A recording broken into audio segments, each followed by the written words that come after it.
कई बार हम टॉपर्स के बारे में पढ़ते हैं, लगता है तो हमेशा ही सक्सीड करते आ रहे हैं, लेकिन सच बात ये है कि हर किसी के पीछे कोई ना एक स्टोरी होती है।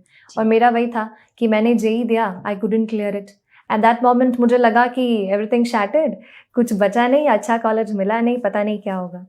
लेकिन you know destiny has its own turn. I got admission to a local college engineering का।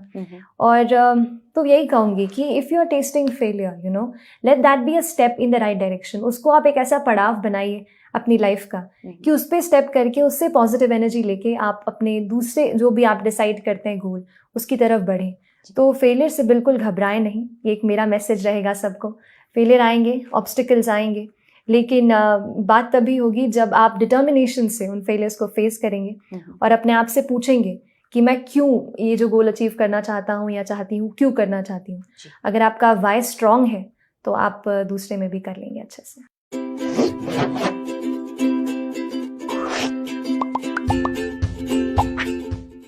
If you have the determination, then you can get whatever you set your heart on. This is something जो आज की हमारी topper believes in. Hi everyone, welcome to Chamomile Tea with Toppers, an initiative by Unacademy. I'm Fiona, and today हम जिस topper से मिलने वाले हैं, उन्होंने अपनी childhood dream को इस UPSC CSC जैसे competitive exam को सिर्फ clear ही नहीं किया है, but she's also managed to be the topper in the women candidates and also an all India rank 5. Everyone, let's welcome Shrishti Jayan Deshmukh. Hi Shrishti, welcome to the show. Thank you so much. So first of all, Shrishti, it gives me immense pleasure. Like actually, जब भी कोई female toppers आते हैं इस show में, it just makes me feel so nice. And आपके लिए, like you know, we have had so many aspirants who've written that you know they see you as a role model and they really wanted to have you on this show. So thank you for finally making time to come here. It's my pleasure to be here, and it feels good to connect with all the audience. Thank you so much. Great. So I have seen actually past में मैं आपके काफी videos and the write-ups that I'm reading also. I have seen कि आप actually बहुत सारे aspirants को help कर रहे हो with whatever knowledge that you can share as of now before you go away to the academy. True. So a little bit about this entire journey. I know it's been a long journey, but it's also the first attempt that you gave for this exam and you managed to clear it with an outstanding result. तो थोड़ा हमें बताइए about this journey. Talking about this journey, I'll say कि when I came to the second year of my college, it was then I started contemplating exactly what career I want to really step into. And then there was a childhood dream somewhere, I might have read somewhere, I might have listened to it, कि you have to become an IAS officer, ऐसा कुछ था. तो फिर college में आके उस dream को मैंने कहा इसको आगे बढ़ाते हैं. I started reading about it, कैसे पढ़ाई होती है, क्या नोट्स होते हैं. I could not go to Delhi while I was in the college. तो फिर मैंने कहा कि नहीं, यहीं से पढ़ाई शुरू करती हूँ. तो जो भी मुझे वहाँ क्लासेस मिली, जो भी ऑनलाइन मुझे मिला कंटेंट, वहाँ से मैंने प्रिपेयर करना शुरू किया. कई सारे टॉपर्स का वीडियो मैं भी देखती थी कि क्या पढ़ते हैं, क्या इंपॉर्टेंट होता है, तो उनसे सीखती थी. ऐसा सीख के 1-2 साल पढ़ के अटेम्प्ट दिया अपना लास्ट ईयर, और लास्ट ईयर मैंने ग्रेजुएशन अपना कंप्लीट किया. And with God's grace I have been able to clear it.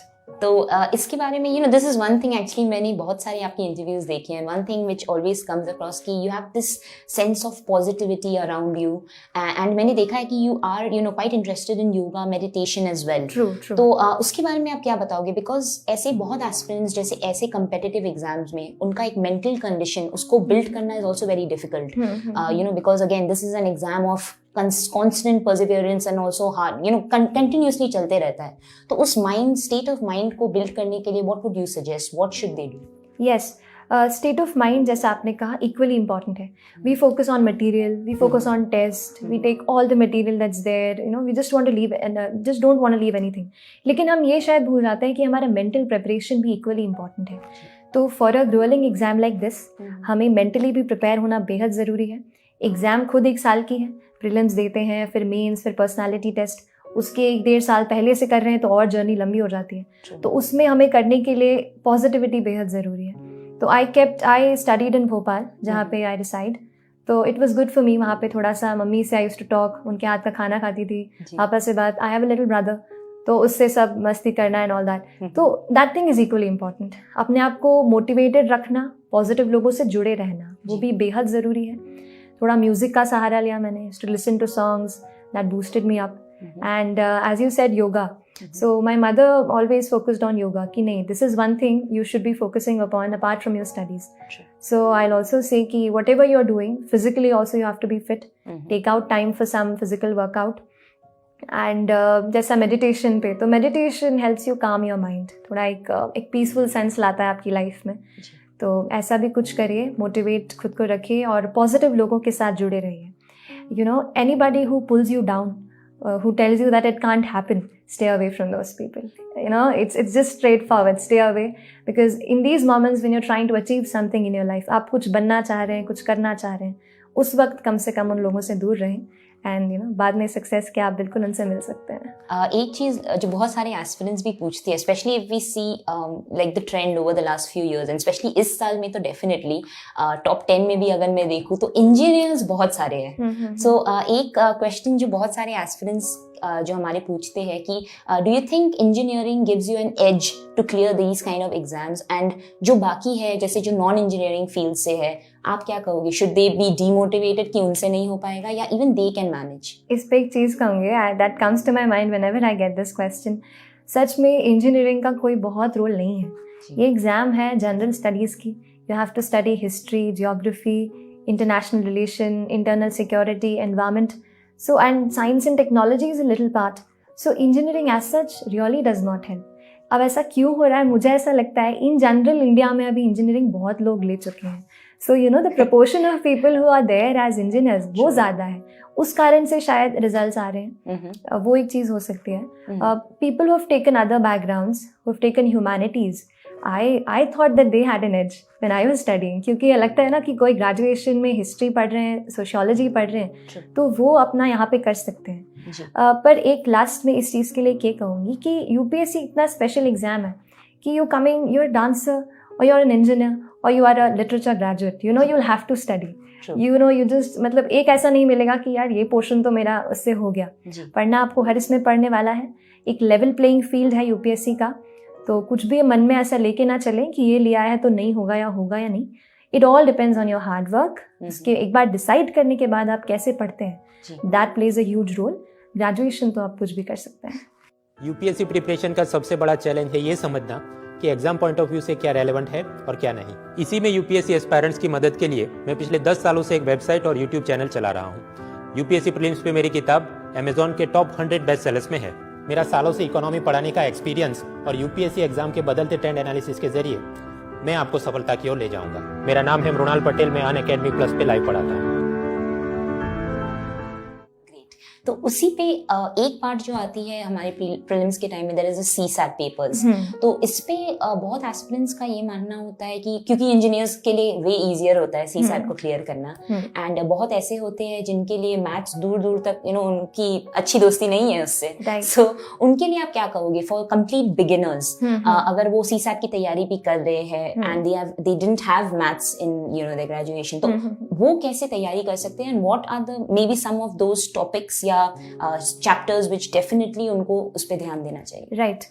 CSAT की बात पूछे, आई विल शेयर कि I was also not good in maths. Like maths was not my friend. Maths didn't like me. I tried to like it but it didn't. तो कैसे tackle करना है? CSAT का ये कहूँगी, first good thing for you, anybody who's a beginner in maths and नहीं जम रहा है, it's a qualifying paper. You know, आपको उसमें पूरे के पूरे नंबर नहीं लाने हैं, सारे क्वेश्चन अटेम्प्ट नहीं करने हैं. तो स्मार्ट स्ट्रैटेजी बनाइए. You have to just get about, I think, 66, 70 इतना मार्क्स लाना है. Aim for 100, aim for something like that. Topics का बोलूँ तो मुझे भी थोड़ा मैथ्स का वो था. तो I focused on the comprehension part. English comprehension पूछते हैं, तो आई attempted that in the paper. पहले मैंने वो क्वेश्चंस किए इंग्लिश वाले और लैंग्वेज वाले, वो कर लिए. तो आई नो कि हाँ वहाँ पे मुझे मार्क्स मिल जाएंगे. उसके बाद भी very selective while you are attempting the paper. जो क्वेश्चंस लग रहे हैं यार ये फटाक से हो सकता है, उनको आप जल्दी से अटेम्प्ट कर लीजिए. तो पेपर अटेम्प्टिंग पे वर्क कीजिए. हमेशा हम ऐसा नहीं कर सकते, you know we are not encyclopedias. हम हर चीज़ पढ़ के नहीं जा सकते. तो थोड़ा सा स्मार्ट स्ट्रैटेजी बनाइए.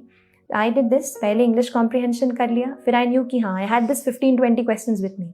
फिर मैंने मैथ सेक्शन अटेम्प्ट किया, वहाँ पे जो इजी लगा वो किया. अनदर थिंग एक कहूँगी कि सीसैट जो पूछा जाता है मैथ्स, उसमें 10th तक का मैथ्स है. अभी इस साल और लास्ट से अगर हाँ मैं कहूँगी कि थोड़ा सीसैट का लेवल हाई हो गया है, बट विथ रेगुलर प्रैक्टिस आप कर सकते हो.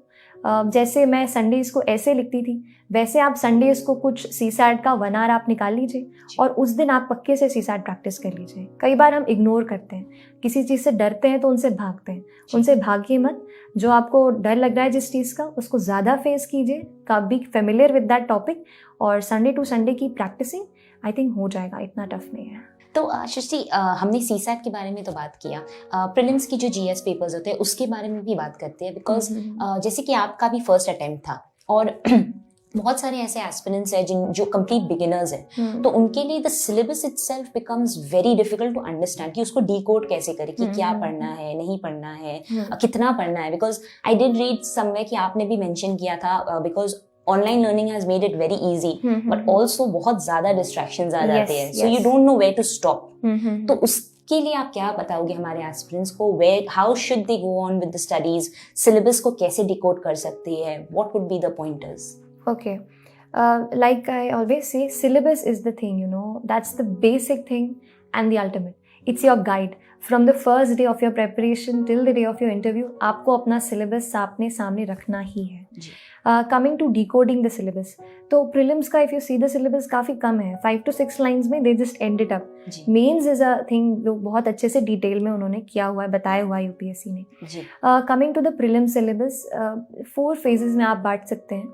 जैसे you can start with the newspapers, वो एक डायनामिक पार्ट कवर करता है, कोई भी चीज़ हो. जैसे इकोनॉमी में है, इकोनॉमी में स्टैटिक हमने पढ़ लिया कि रेपो रेट क्या होता है. Next day you find it in the newspaper कि इट हैज़ बिन इंक्रीज्ड और रिड्यूस्ड, तो उसका क्या इम्पैक्ट है वो आप करंट से कवर कर सकते हैं. तो आप अपनी प्रिपरेशन स्टैटिक प्लस करंट दोनों को मिला के करिए. That is the first thing I like to tell. दूसरा, सिलेबस के लिए NCRTs are also equally important. वो आपकी बेस बुक्स हैं.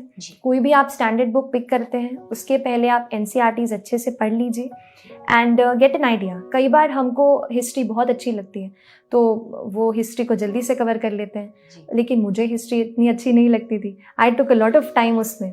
तो ऐसे अपने हिसाब से आप एक अपना टाइम टेबल बनाइए and NCRTs, newspapers, then standard books, उनको भी कवर करना है. ज़्यादा मल्टीप्लाइड सोर्सेज नहीं रखने हैं. अगर अभी कन्फ्यूजन होता है कि यार ये आने वाला है नहीं आने वाला है, तो आपका एक गाइड और है, वो है प्रीवियस ईयर पेपर्स. उनको देखते रहिए, किस प्रकार के क्वेश्चंस पूछे जा रहे हैं, क्या ट्रेंड है, उसको खुद ही एनालाइज करिए. ये एग्ज़ाम ज़रूरी नहीं है आप बहुत बड़ी कोचिंग्स के टेस्ट लगाएं या कुछ ऐसा अलग करें. आप खुद भी अपने लेवल पर इस एग्ज़ाम को समझ के पढ़ सकते हैं. तो पहले तो फियर हटा दें इस एग्ज़ाम का कि इतनी बड़ी कंपटीशन है, ये है. मैं कहूँगी फॉर्म बहुत लोग भरते हैं, कंपटीशन वैसे लगता है, लेकिन सीरियसली में बहुत कम लोग प्रिपेयर करते हैं. तो आपका कंपटीशन उन सब लोगों से नहीं है जो फॉर्म भर रहे हैं.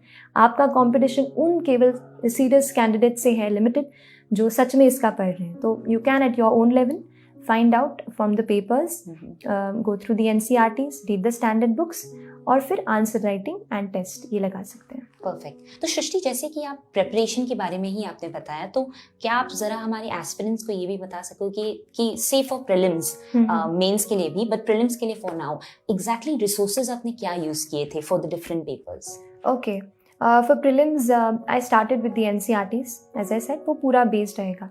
मैंने अपना प्रिपरेशन ज़्यादा डिवाइड नहीं किया टुवर्ड्स प्री और mains. I kept it in integrated one. जैसे जैसे प्री पास आता गया, जैसे फ्रॉम February ऑनवर्ड्स, फिर मैंने कम्प्लीटली ओरिएंट कर दिया था towards pre.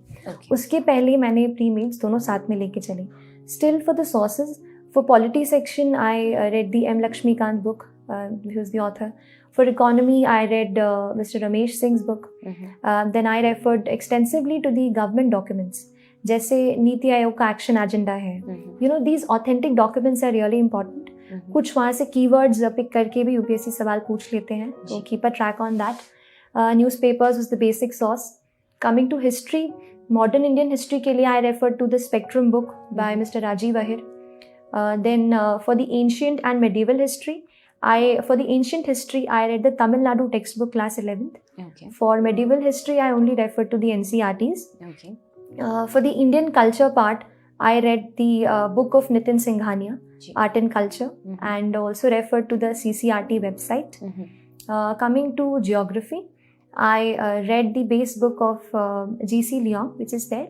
but still you can also, NCERTs will be your starting point, and maps that will supplement your geography, and atlas that is equally important for geography. I think that sums up. Anything left? Yeah, economy I covered Mr. Ramesh Singh's book. I think that's all. Perfect. And science and tech के लिए specifically कुछ Oh extra? yes, science and tech के लिए no, I did not refer to any book. I think science and tech अगर UPSC asks, then it is related to your current what's happening, what's dynamic. So you know, keep a tab on your newspapers. अगर वहाँ पे कोई लगता है, you know, sometimes कोई question आ गया कि there's this RNA protein thing or anything, Cas9 as it was asked in the prelims paper this year. ऐसा कुछ न्यूज़पेपर में दिखता है तो please you know just Google it, find out about the background information. बहुत सारा आपका काम क्यूरियोसिटी से हो जाएगा. अगर आप कुछ पढ़ रहे हैं और आपको लग रहा है कि यार इसका बैकग्राउंड मुझे नहीं पता है, तो वहीं पे just Google it, find out उसके पीछे क्या है, वो पोर्शन आपको वहाँ मिल जाएगा. Just make your own short notes and your covered. So you don't need to run towards new books, कुछ नया मटेरियल, कुछ नहीं. आप खुद अपना मटेरियल बना सकते हैं. Just be a little curious. Perfect. So curiosity is very important यहाँ पे. तो एक चीज जो मैं आपसे पूछना चाहूँगी सृष्टि, क्योंकि आपने एनसीईआरटी भी मेंशन किया, सो बहुत सारे एस्पिरेंट्स के दो मेजर डाउट रहते हैं. एक तो ये कि भाई ओल्ड एनसीईआरटी या न्यू एनसीईआरटी, और एक है कि इज इट नेसेसरी 6 to 12 की पूरी एनसीईआरटी कंप्लीट करें या 9 to 12 या 11-12 is suffice. You know, there are about 800 students have cracked this exam. And they'll have 800 ways to do it. True. So I'll tell mine, क्योंकि रास्ते अलग अलग हैं. थोड़ा मैं अपना बता देती हूँ. मैंने ये किया कि I refer to only new NCERTs. Old I did not refer. Then coming to the standard, I started from 6th. Because थोड़ा मुझे बेस नहीं आ रहा था क्या है, थोड़ा साइंस की तरफ हो गया था तो भूल गए थे. तो I started from 6th, but only social science. I did not read science. 6 to 12 केवल सोशल स्टडीज की मैंने रेफर की. And please focus on the NCERTs from 9 to 12. वहाँ पे थोड़ा फोकस बढ़ा सकते हैं, पर रीडिंग आप पूरा करो 6 to 12. That is my take. Perfect. तो प्रीलिम्स के बारे में तो आपसे बातें हो गई. अब क्योंकि ऑब्वियसली इस साल की प्रीलिम्स भी हो चुकी है, लोग सभी अपने मेंस की तैयारी में लगे हुए रहेंगे. So this time from prelims to mains बहुत लोगों के लिए एक क्विज रहता है कि भाई अब क्या करें प्रीलिम्स की मेंस के बीच. अ लॉट ऑफ पीपल यही सोचते सोचते they end up wasting a lot of time. तो आप हमें बताइए ये प्रीलिम्स की मेंस के टाइम का जर्नी जो था उसमें आप क्या कर रहे थे, and how did you divide your time for your preparation. Yes, ये बहुत इंपॉर्टेंट क्वेश्चन भी है और टाइम भी है. हमें कुछ 3-4 months 3.5 months मिलते हैं. अराउंड हाफ मंथ हम इसमें वेस्ट कर देते हैं कई बार कि कट ऑफ क्या जाएगा और क्या हम सिलेक्ट हो रहे हैं या नहीं. तो ये अगर आपके साथ कन्फ्यूजन है स्टूडेंट्स के साथ, please don't waste your time. That will be my thing. मैंने भी थोड़ा वेस्ट किया था, पर based on experience I will say कोई आउटपुट नहीं मिलता है. जो कट ऑफ जाएगा वही जाएगा. We can not change it. So whatever you have done, analyse your paper little bit, but keep it away. Take a break of 1 week, thoda freshen yourself up, and then when you start, focus extensively on answer writing. Now is the part, and revision. जितना पढ़ना था थोड़ा हम brush-up अभी कर सकते हैं. जैसे हमने कुछ टॉपिक्स ऐसे हैं जैसे केवल मेंस में आते हैं. You have internal security, ethics, a full paper 250 marks that we haven't read for a long time क्योंकि हम प्री के प्रिपरेशन में बिजी होते हैं. तो उन टॉपिक्स को आप पिक कीजिए. ऑप्शनल हमारा एक ऐसा पार्ट है. एक ये चीज़ कहूँगी, हम जीएस पढ़ के बोर हो गए होते हैं प्रीलिम्स के लिए अब 2-3 महीने से. तो आप ऑप्शनल से शुरू कर सकते हैं. ऑप्शनल को आप लिमिटेड एक सिलेक्टेड टाइम दीजिए. मैंने पहले ऑप्शनल किया, then I picked up my general studies paper. पर यहाँ पे आप केवल ये मत सोचिए कि यू नो टेस्ट में क्या आ रहा है. थोड़ा अपने दिमाग से भी, if something you know there is a topic of जजेस इम्पीचमेंट कहीं पे था, that was and it was asked in this exam. ऐसा ही कुछ अगर आपको न्यूज़पेपर में मिलता है कि यू नो ये इंपॉर्टेंट लग रहा है, तो just note it down and frame your own question and answer on it. खुद के बेसिस पे भी थोड़ा प्रीएम्प्ट करने की कोशिश कीजिए कि क्या पूछा जा सकता है. उन एरियाज पे भी ज़्यादा फोकस करो. एंड एक और चीज़, कई बार ऐसा होता है कि प्रीलिम्स में कोई सवाल पूछा है, उसी को डिटेल में मेंस में पूछ लेते हैं. तो जो अभी प्रीलिम्स में आया है उन क्वेश्चंस को भी अच्छे से एनालाइज कीजिए. उनसे रिलेटेड जो भी डीपर बनता है मेंस के लिए उस पर भी वर्कआउट कीजिए. And planning is the most important thing. Plan your time really well. Don't waste your time at all. If you are in and if you've made it, this is the time, and mains is the stuff, you know, jahan pe you can ensure your name in the list. So work hard for mains. Write answers, at least write 3 to 4 answers per day. Get it evaluated kahin se by your mentors. join some test series, that can be done. So keep yourself disciplined and use every second of yours. Great. I think Srishti ये बहुत ही अच्छी tip आपने दी थी, specially कि prelims में जो भी आया है उनके को तो डेफिनेटली उन टॉपिक्स को तो डेफिनेटली इन डेप्थ थोड़ा मेंस के लिए आप भी पढ़ लीजिए. So that is definitely something they should do. एक चीज जब आपने मेंशन किया that just brought back that question to me, आपने बताया कि नोट डाउन कर लेना जो इम्पोर्टेंट लगे. तो note making, as you must also be knowing, is a very important part of this entire preparation. तो नोट मेकिंग के लिए if you could share some tips और you could just tell all our aspirants कि आप note making कैसे करते थे. Right. Note making, मेरे साथ ऐसा था, किसी के notes मैं पढ़ती थी, इतना समझ में नहीं आता था. खुद के notes में when we write in our own handwriting and we have processed that information, तो revision भी easy हो जाता है. इसीलिए मैंने खुद के notes पे focus किया. Editorial section था, specially उसको note down करती थी.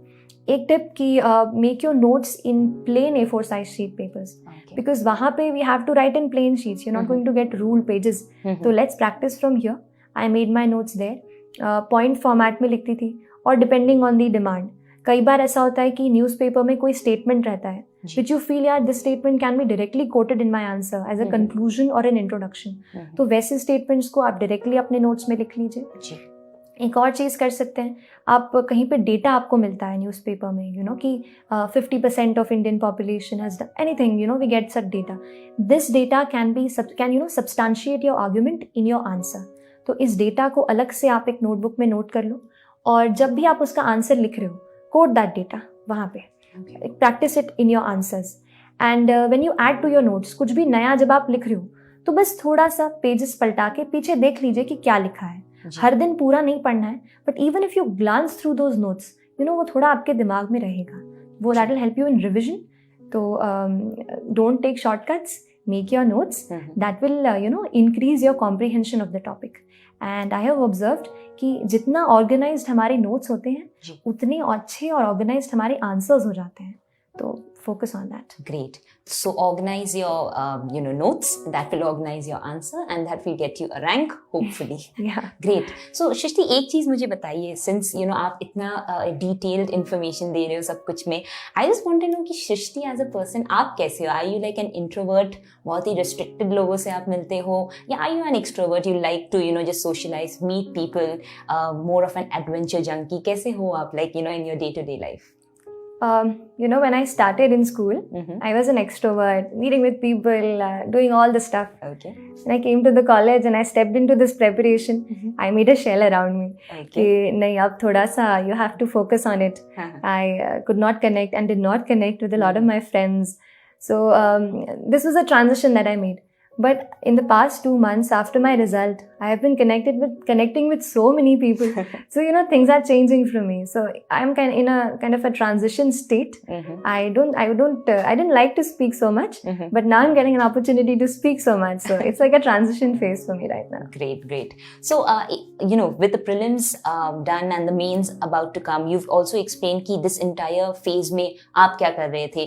Let's go back to mains because अब mains आने वाला है. आपने already प्रीलिम्स में हमें रिसोर्सेज तो बताए आपने क्या यूज किए थे. मेंस के लिए if you can tell us कि if you used anything different और anything additional to what you were using for prelims, mains के लिए सोर्सेज क्या थे आपके? ओके, सो जो टॉपिक्स हमारे प्री में आ चुके हैं जनरल स्टडीज के, वो तो उसके सोर्सेज सेम रहेंगे, but there are other topics like in paper 1 you have world history. उसके लिए you will have to read another book. The World War I and World War II part, I read from Norman Lewis. I made my own notes out of it. And either you have some material notes available, you can read it from there. The rest part of world history. Then, in paper 2, which is a lot with polity and international relations. तो उसके लिए कुछ भी, जैसे there's a website of PRS Legislative Research. They, they make summaries of the acts that are there or the bills that are there. So I used to go there and go to that website, find out what's there, get a printout, anything, you just have to read it. Then there are reports of different committees that are formed.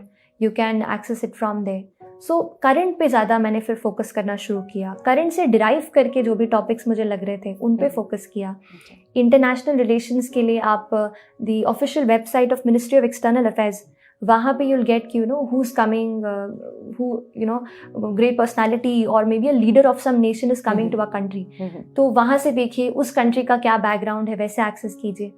Coming now directly to general studies paper 4, ethics के लिए मैंने पहले अपना एक definitions part, lexicon is a book, वहाँ से थोड़ा सा मैंने definitions I read it from there. उसके ऊपर फिर I used to practise a lot of case studies. तो केस स्टडीज़ की कोई भी बुक आप ले सकते हैं, जो only for case studies you can take a book. वहाँ पे you can practise it every alternate day और whenever you are studying ethics. और थोड़ा प्रैक्टिकल रखने हैं अपने आंसर्स एथिक्स में. एथिक्स में मेरे ख्याल से you know I will tell my thing, I was expecting least marks in ethics, but I got maximum in it out of my 4. True. So it's unpredictable. करना मेरे ख्याल से बस इतना है कि एथिक्स को ये थोड़ा डिटेल में बताती हूँ. इसके 2 पोर्शंस होते हैं पेपर के. The part 1 is about definitions, they will give you a quotation and you have to explain it. The second part is the case studies. Now case studies is something जहाँ पे काफ़ी चीज़ें repeat होंगी और चीज़ें ऐसी हैं जैसे they want to test your quality like integrity, honesty, compassion. So whenever you are attempting a case study, mention it there, you know, ki if this action is taken, this quality is something which I'll be showing. Mention it in your answers pretty well. When you start writing the answer, describe on what position you are in. कभी कभी वो हमें बताते हैं कि you are an SP, they'll tell you you are a collector of a district. तो first explain your position कि given in this case study I am a collector और मेरे पास इतने इतने powers और ये responsibilities हैं. अपना एक सेंटर बना लीजिए वहाँ पे, फिर आप क्या करेंगे उसमें फिर वो लिखिए. डेफिनेशंस पार्ट को कवर करने के लिए छोटे से मैंने अपने शॉर्ट नोट्स बना लिए थे कि ऑनेस्टी को कैसे लिखूंगी, डिटर्मिनेशन, टीम वर्किंग, लीडरशिप, ऐसे शॉर्ट नोट्स बनाइए and keep revising them. And also go through the quotations of great leaders like Mahatma Gandhi ji, then Abraham Lincoln, international, national, anyone. Just keep reading the quotations. कहीं आपको याद आ जाए तो आप answer में उसको लिख सकते हैं. तो ऐसे करके प्लानिंग कीजिए और divide your time well in your this one means. Essay छूट गया, ऐसे के बारे में बताऊंगी कि I didn't get good marks in essay. मैंने ये पढ़ा था, essay was your it was that low point. तो but still I would say कि practise your essays. Sunday to Sunday get a mentor who will check and evaluate your essay. एंड आजकल philosophical essays पूछ रहे हैं, you know, generally you know it used to be कि एक topical आता है और एक फिलोसॉफिकल आता है. लास्ट टाइम जैसे मेरे बाद दोनों एक फिलोसॉफिकल एसेज दे दिए थे, तो उस पर भी प्रैक्टिस कीजिए. UPSC will trick you, so please don't leave anything. And coming to optionals, you know, a very important part of your mains. I had sociology as my optional. तो prelims के पहले एक स्टडी मैंने पूरा किया था optional का. तो प्रीलिम्स के बाद सारा रिविजन पे ध्यान दिया. जो भी इम्पॉर्टेंट टॉपिक्स लगे, इम्पॉर्टेंट चीज़ें लगी, उनको अच्छे से ब्रशअप किया. टेस्ट ज्वाइन किया था तो उसको अच्छे से दिया. Evaluate your test also. When you are giving a test, don't just you know give the test and leave it. नहीं, आंसर कॉपी जब चेक होके आ गई, उसको अच्छे से पढ़ो, क्या गलतियाँ हैं क्या नहीं है, वर्क ऑन दोज ऑल्सो. ऐसा करके बहुत सारी सोशियोलॉजी के लिए रिसोर्सेज आपने कौन सी यूज़ की थी? I started with Harlambus and Heald. There's a book, small orange color book for paper 1 of sociology. Then some chapters like methodology can be done from Harlambus and Holborn. That's a big blue book. Okay. And then this will cover the thinkers part of your preparation in paper 1. Coming to paper 2, वहाँ के thinkers के लिए there's a book written by B.K. Nagla, Indian sociological thinkers. वो वहाँ से किया. उसके बाद there's the material of EPG Pathshala. You know, this is a very good initiative where teachers from all across India, they teach you subjects like sociology and psychology and political science. So just log into this EPG Pathshala. You'll have good videos and good material there. I made my notes from that source. ऐसा करके notes बना के and write a lot of answers. Check yourself, test yourself pretty well and practice the previous year question papers. You know, optional में ये ज़्यादा ज़रूरी हो जाता है क्योंकि ऑप्शनल में ट्रेंड्स रिपीट होते हैं. There are topics which get repeated. ऐसा जीएस में नहीं हो शायद, लेकिन ऑप्शनल में ज़रूर होगा. तो प्रीवियस ईयर के पेपर्स अच्छे से सॉल्व करके जाइए. परफेक्ट. तो फिर भी क्योंकि अभी आप बता रहे हो there is obviously so much to cover, right? तो दिन में अगर मैं पूछूं आप कितने घंटे पढ़ते थे and how much time would you give to you know rest and maybe some co-curricular? या major part of my preparation was in my college क्योंकि आई ग्रेजुएटेड लास्ट ईयर और मेरे कॉलेज का लास्ट एग्जाम था उसमें और prelims में 14 days का गैप था. तो वो एक इतना हेक्टिक टाइम था, इसलिए मेजर प्रेपरेशन कॉलेज के साथ किया। उसके साथ जितना मैं 5 to 6 आवर्स निकाल पाती थी कॉलेज के साथ, I used to give. Prelims के बाद जब आई वाज फ्री, फिर तो जितना टाइम है सब कुछ इस एग्ज़ाम को दे दिया मैंने। आई से कई बार ऐसा होता है आप कॉलेज के साथ कर रहे हैं या वर्किंग प्रोफेशनल हो तो थोड़ा सा टाइम मैनेजमेंट का प्रॉब्लम होता है, लेकिन फिर भी आप प्लानिंग अच्छे से करिए। You know one thing will help you, prioritise in your mind कि आप असली में क्या चाहते हो। Do you want that college, do you want that degree और दैट जॉब, और you want to crack this exam. थोड़ा सा माइंड में प्रायोरिटाइज कीजिए कि मेरे लिए क्या इंपॉर्टेंट है and then plan accordingly and squeeze out time. कहीं से भी आप खींच सकते हैं। There is an app, you know, save my time. So what I did, I tracked my time each day कि where my time was going. फिर I came to know कि यहाँ पे कम कर सकती हूँ, यहाँ पे कम कर सकती हूँ। ऐसे करके आई फिर made my own time table and keep your time table flexible. Each day is different, so while before you sleep just take 15 minutes out to plan your day in advance, what topics you're going to cover. That way plan your time and manage your time that way. Great. तो ये तो रही भाई बात सृष्टि हमारे prelims, mains and उसके दौरान के बारे में। एक चीज़ अब आप हम चलते हैं towards the interview round, because वो भी बहुत इंपॉर्टेंट राउंड रहता है। एंड सिंस आपका तो फर्स्ट ही अटेम्प्ट था, so you know it's like basically पहले ही अटेम्प्ट में you manage to clear the exam. तो इंटरव्यू के बारे में आप बताइए, आपकी एक्सपीरियंस कैसी रही थी? What did you do for the preparation? क्या आपने कोई स्पेसिफिक किसी स्पेसिफिक टॉपिक का इंटरव्यू देखा था, एनीथिंग लाइक दिस? किसने आपको हेल्प किया for this interview round? Right. Personality test, you know, is like a cherry on the cake of your result. It will take you at the top or it might pull you down. Yes. So after you have given your mains, एक तो अभी कहूँगी we are shooting it here, prelims mains आने वाला है, इस time पे बिल्कुल इंटरव्यू पे फोकस नहीं करना है।